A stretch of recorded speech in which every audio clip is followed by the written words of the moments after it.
इसके बारे में मैं आप सबका पहले स्वागत करता हूँ कि आप लोग यहाँ पे आए हैं। इस मौजूदा हालात में आप इतनी पेन ले रहे हैं, इतनी मेहनत कर रहे हैं, आप सबका वेलकम है। हमें बड़े ऐसे सर्कमस्टांसिस में फ़ैसला लेना पड़ा है जब हमारे पास और कोई हल नहीं था, क्योंकि इस हालात में इलेक्शन करना हमारे लिए पॉसिबल नहीं था। बाकी ये बात एक मैं कहूँगा अपनी कमेटी की तरफ से, अपना प्रेसिडेंट जनरल सेक्रेटरी साहब की तरफ से हमारी तैयारी पूरी थी। हम आप उधर देखो बैलेट पे बॉक्स भी लगे हुए हैं, बाहर सारी तैयारी है, और इवन बैलेट पेपर चले, वही वोटर का अपने चले गए, सब कुछ हमारी तरफ से कोई कमजोरी। लेकिन सिर्फ ये है हालात देख के अथॉरिटी से मिल के उसके बाद हमारा जो डिसीजन आया है कि इस मौजूदा हालात में हम इलेक्शन नहीं कर सकते। जब हालात ठीक होंगे 15 दिन, महीना, 2 महीने, 3 महीने, कितना टाइम लगता है कोई प्रेडिक्ट नहीं कर सकता। उस वक्त दोबारा कमेटी बैठ के डिसाइड करेगी और इलेक्शन डेट हम अनाउंस कर देंगे। अरुण जी, आप इसमें क्या कुछ कहेंगे? जिस तरह से फिलहाल पोस्टपोन कर दिए गए हैं, हालात सब जानते हैं, क्या कुछ कहेंगे? देखिए, हर व्यक्ति जो है जो कंटेस्ट कर रहा है इलेक्शन, वो इसके लिए तैयार था कि 11 मई जो है उस वक्त इलेक्शन हो जाए और जो रिज़ल्ट आए, जो दूध का दूध और पानी पानी हो जाए।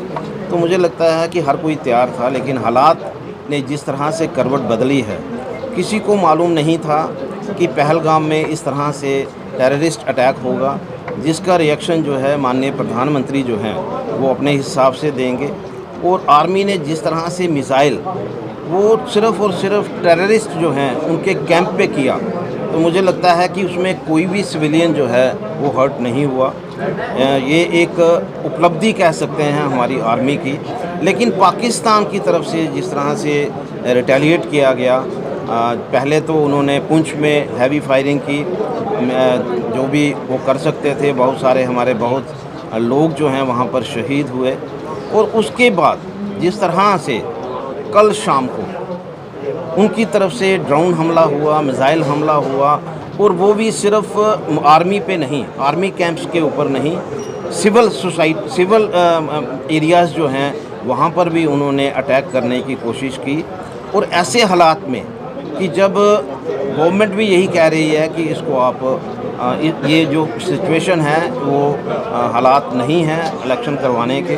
और दूसरा, आज देखिए हमारे लिए सबसे प्रायोरिटी हमारे मेंबर्स हैं। कुछ भी हो सकता था, कोई अगर ड्रोन हमले का कोई टाइम नहीं है, मिसाइल का कोई टाइम नहीं है। अगर कल रात को उन्होंने मिसाइल फेंकी है, सुबह 4 बजे उन्होंने मिसाइल फेंकी हैं, तो इसका मतलब वो दोपहर को भी मिसाइल फेंक सकते हैं। और जब सारी जम्मू कश्मीर ही नहीं, मुझे लगता है कि पाकिस्तान तक भी ये मैसेज होगा कि यहाँ पर इतने लोग जो हैं इलेक्शन के अंदर पार्टिसिपेट करने वाले हैं, और हम लोग जो हैं कोई ऐसी चीज़ करें यहाँ पर बहुत सारी कैजुअल्टीज़ जो हैं वो पॉसिबल हो सकती हैं।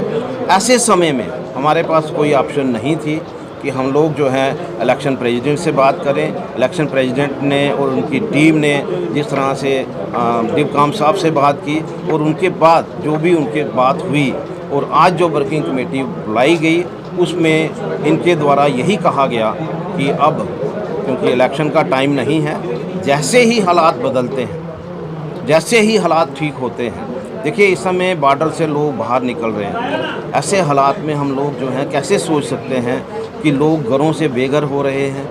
बॉर्डर पे आर्मी जो है किस तरह से अलर्ट होकर के और पाकिस्तान की शरारतों को उसका मुकाबला कर रही है। ऐसे हालात में इलेक्शन जो है वो पॉसिबल नहीं था।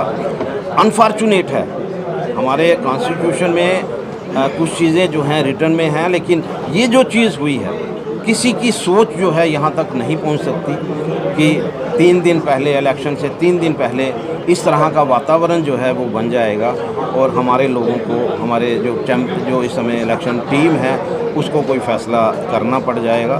तो मैं आपके माध्यम